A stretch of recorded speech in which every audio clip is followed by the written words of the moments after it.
नहीं देंगे।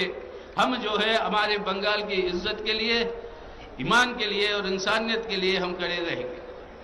लेकिन आज ये अगर सोचते हैं कि पॉलिटिक्स ही एक सौदागिरी, एक सौदेबाजी है और उस तरीके से ये लूटपाट की सरकारें जो चल रही है।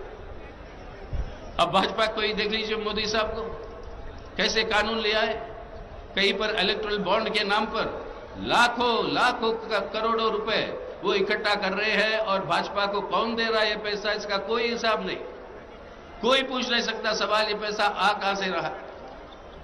और दूसरी ओर से वो जो है अपने निजी फंड में, प्राइवेट फंड में कोरोना के नाम पर कि कोरोना से लड़ेंगे, उसके नाम पर एक निजी फंड खोल रखा है प्रधानमंत्री महोदय। वहां भी लाखों करोड़ों रुपए इकट्ठा हो रहे हैं। और लाखों करोड़ों रुपए इकट्ठा करने के लिए, किसके लिए? जब चुनाव का समय आता है, राजनीति को एक बिकाऊ माल, एक सौदागिरी के रूप में, सौदेबाजी के लिए वो उतारने की कोशिश। और यहां पर बंगाल में शारदा नारदा वो लूटपाट हमने देख चुकी है। ये दोनों लूटपाट के सवाल पर एक ही सिक्के के दो पहलू है, भाजपा और तृणमूल। आज ये लूटपाल के सवाल को लेकर पेट्रोल के दाम बढ़ा दिए, अभी अधीर बाबू से सुना आपने। और ये पेट्रोल के दाम बढ़ा दी तो आज हमारे किसान ने तय किया कि दूध के दाम बढ़ा देंगे। और दूध के दाम बढ़ा देंगे तो आम मेहनतकश लोगों के ऊपर, हम सबके ऊपर कितना आर्थिक बोझ बढ़ेगा। और इस सब के लिए जिम्मेदार कौन? केंद्र सरकार और उसकी नीतियां। तो आज हमें राहत चाहिए और ये भ्रष्टाचार के खिलाफ बात उठाते हैं। अब अपने नाम से एक क्रिकेट स्टेडियम बना लिया मोदी साहब ने गुजरात में, और वो क्रिकेट स्टेडियम के दोनों किनारे किसके है? एक है अदानी एंड, एक है अंबानी एंड। और ये दोनों मिलकर अमित शाह साहब के सुपुत्र वंशवाद के खिलाफ बोलते हैं। अमित शाह साहब के सुपुत्र जी जय शाह, वो जो है वहां के क्रिकेट एसोसिएशन के अध्यक्ष हैं। और ये भ्रष्टाचार में डूबे हुए ये है ये लोग। तो आज के दिन आप 8 लाख करोड़ रुपए से ज्यादा कर्जा जो दिया अपने दोस्तों को, अमीर दोस्तों को, कॉर्पोरेटों को, उसको आपने माफ कर दिया। एक गरीब किसान 2000-3000 जब वो कर्जा लेता है बैंक से, वो नहीं लौटाता है तो उसका जमीन, उसका पशु, उन सबको जो है आप कब्जे में ले लेते हो। ये उसूल है गरीब के लिए, और अमीर के लिए खुला छूट है लूटने के लिए देश की व्यवस्था। पूरे हमारे पब्लिक सेक्टर की निजीकरण हो रही है, उसको बेचा जा रहा है, पूरी व्यवस्था को बेचा जा रहा है। और कितने वादे किए हैं, बुलेट ट्रेन देंगे, 15 लाख रुपए देंगे आप सबको, इतने करोड़ों रुपए जो है बैंक अकाउंट में जमा होंगे, हर साल 2 करोड़ नए नौकरियों की सृष्टि होगी, यानी अब तक 12 करोड़ नए नौकरियों की सृष्टि होनी चाहिए। हालत क्या है? हालत क्या है हमारे नौजवानों का? वो भटक रहे हैं इधर से उधर नौकरी की तलाश में। बेरोजगारी बहुत बड़ी पैमाने पर गिर चुकी है देश में। जिंदा रहने के लिए कोई राहत नहीं हमारे नौजवानों को।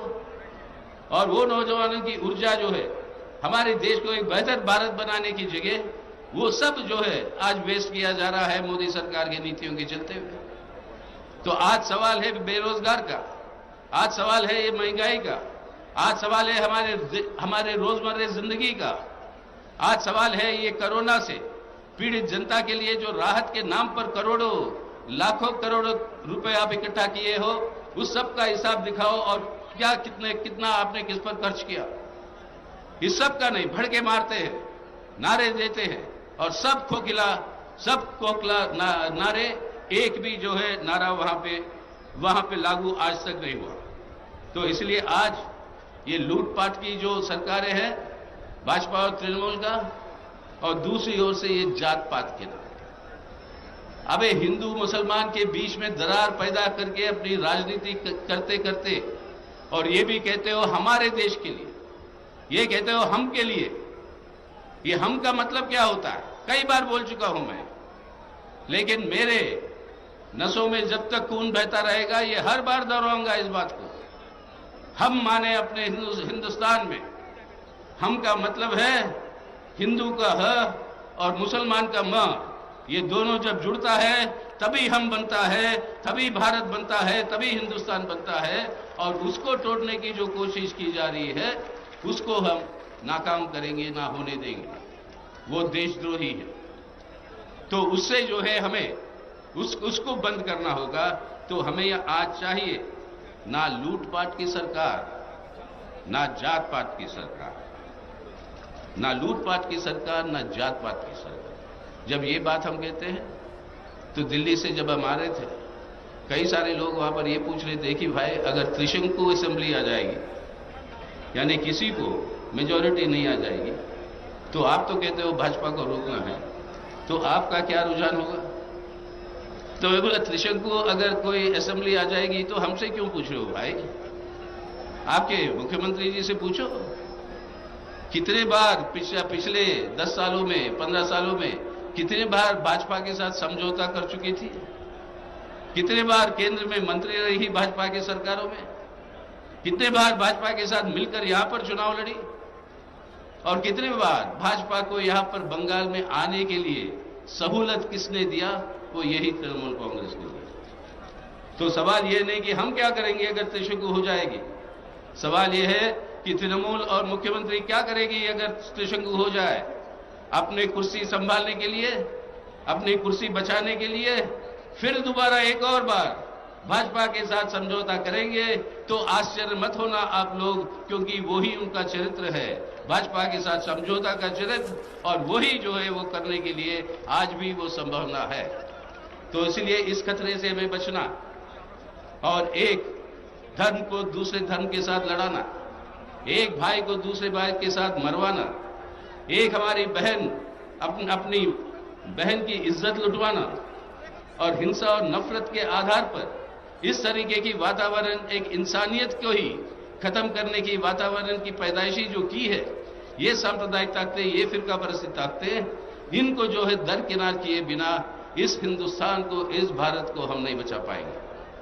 तो इसलिए आज हमें चाहिए नारा ये कि बंगाल के लिए ना लूटपाट का सरकार, ना जात पात का सरकार, बंगाल के लिए ना जूत पात का सरकार, ना जात पात का सरकार।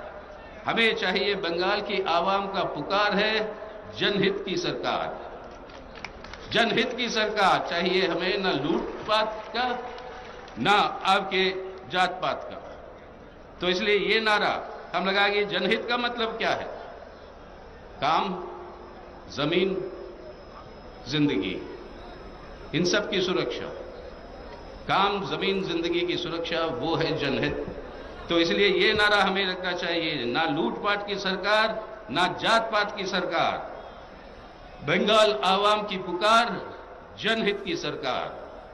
तो मैं पहले ये 3 लाइन मैं पढ़ूंगा, जनहित की सरकार की आवाज आप लगाओगे मेरे बोलने के बाद। ना लूटपाट की सरकार, ना जात पात की सरकार, बंगाल आवाम का पुकार, जनहित का सरकार। ये जनहित की सरकार आप और हम मिलकर लगाएंगे इसको। ना लूटपाट की सरकार, ना जात पात की सरकार, बंगाल आवाम का पुकार, जनहित का सरकार। और ये जनहित का सरकार के लिए आज जो है हम तैयार रहे। ये है हमारे सामने चुनौती, ये है हमारे सामने आज के दिन एक राजनीतिक लड़ाई। इस राजनीतिक लड़ाई में बिना जीत हासिल किए, जहां से ब्रिटिश हुकूमत की शुरुआत हुई है आपके प्लासी से बंगाल में, वो उस तरीके से फिर दोबारा एक किस्म की, एक गुलामी की हुकूमत इस सांप्रदायिक फिरका परस्ती ताकतों का यहां से शुरू ना हो, ये नहीं होने देंगे। इसलिए बहुत कुछ धर्म का नाम, भगवान का नाम ले लेते हैं। आखिरी में एक ही बात कहूंगा, ये कलयुग का जमाना है। कलयुग में कहा जाता है सब कुछ उल्टा होता है। पहले युग में आते थे, सुनते हैं वो कहानियों में है, पौराणिक कहानियों में, कि भगवान आते थे कि असत्य को खत्म करना और सत्य को बरकरार रखना।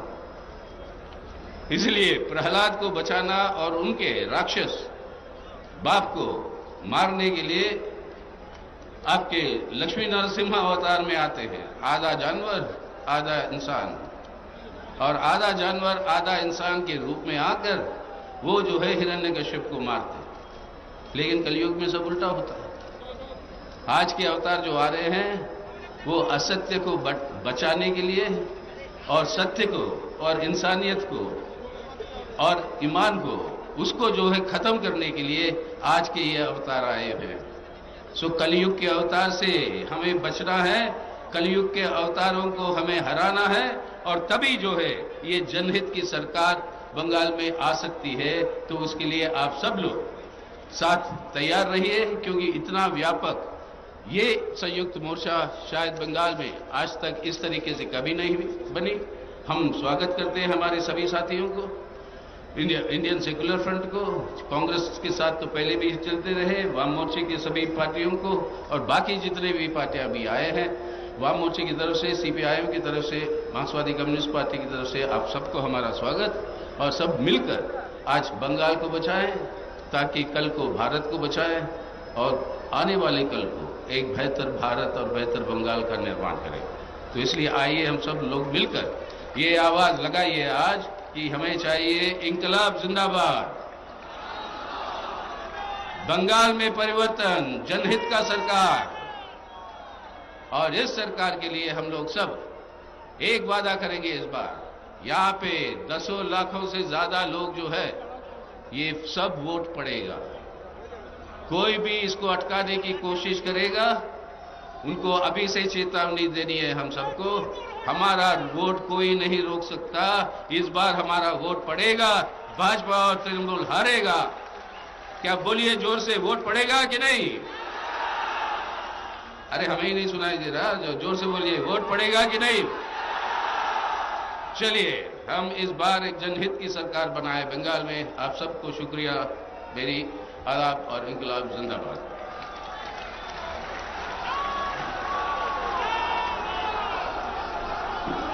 कांग्रेस सीताराम येचुरी को बहुत सारी शुक्रिया। हम एक स्लोगन लगाते हैं कि जब जब जुल्मी जुल्म करेगा सत्ता के हथियारों से, चप्पा चप्पा गूंज उठेगा इनकलाब के नारों से। आज ब्रिगेड में जो लोग आए हैं वो उस इनकलाब के नारे को लेके अगले 2021 साल में हम ऐसा सरकार बनाएंगे जो आपकी और हमारी, इस देश की जो छात्र युवा नौजवान है, उसकी भविष्य के लिए, उसके रोजगार, उसकी शिक्षा के लिए काम करेगा। 2021 সালে আমরা এমন একটা সরকার বানাবো যারা আমার আপনার এই পশ্চিমবঙ্গের ছাত্র যুবর শিক্ষা কর্মসংস্থানের জন্য কাজ করবে। কমরেড মহিদুল ইসলাম মিদ্দার কসম, কমরেড মহিদুল ইসলাম মিদ্দার কসম, আগামী 2021 সালে তার রক্তের বদলা আমরা নেব। জনতার সরকার তৈরি হবে, আমাদের সরকার তৈরি হবে। সেই সরকারের জন্য আমার আপনার কথা বলার জন্য আমাদের মধ্যে উপস্থিত হয়েছেন communist party of India CPI এর জেনারেল সেক্রেটারি কমরেড ডি রাজা, ফরমার এমপি। আমি আহ্বান জানাবো তাকে এখানে আসতে এবং নিজের কথা বলতে। I request comrade D Raja to come here and express his solidarity.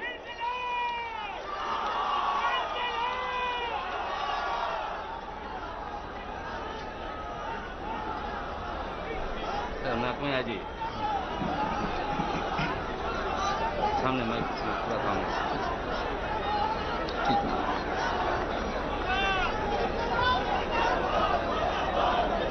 Respected leaders of the left parties, respected leaders of the Congress, respected leaders of Indian Secular Front, Honorable Chief Minister of Chhattisgarh, my friend Bagal, Bayom Baino, comrades, friends, सबसे पहले communist party of India का तरफ से आप सब लोग को क्रांतिकारी लाल सलाम। कॉमरेड्स, ये रैली बहुत बड़ा रैली है।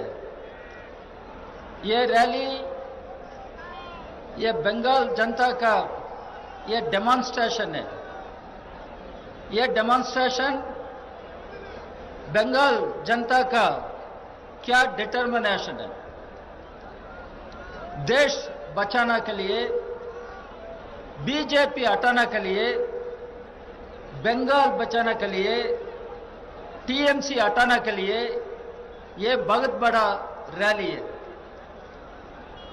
भाइयों बहनों, आज हमारा देश के सामने बहुत चैलेंजेस है। अभी मिस्टर अब्बास सिद्दीक इधर बोला, यह रेफर किया, क्या बाबा साहेब अंबेडकर बोला। यह सच है, बाबा साहेब अंबेडकर हमको संविधान दिया। यह संविधान, यह कॉन्स्टिट्यूशन एम्फैटिकली डिफाइंस हमारा सरकार, इंडियन सरकार, इंडियन स्टेट, यह सेकुलर सरकार है, यह सेकुलर गवर्नमेंट है। इंडियन सरकार, भारत सरकार, यह वेलफेयर स्टेट है, जनता के लिए काम करने के लिए स्टेट है। मगर नरेंद्र मोदी, अमित शाह हमारा कॉन्स्टिट्यूशन के खतरनाक कर रहा है। अभी अभी हिंदू, मुस्लिम, क्रिश्चियन, सिख, जैन सबका साथ यूनिटी का बारे में सब लोग बोला। आपका मालूम है, हमारा देश 1947 में हमारा देश को आजादी मिला। यह आजादी का समय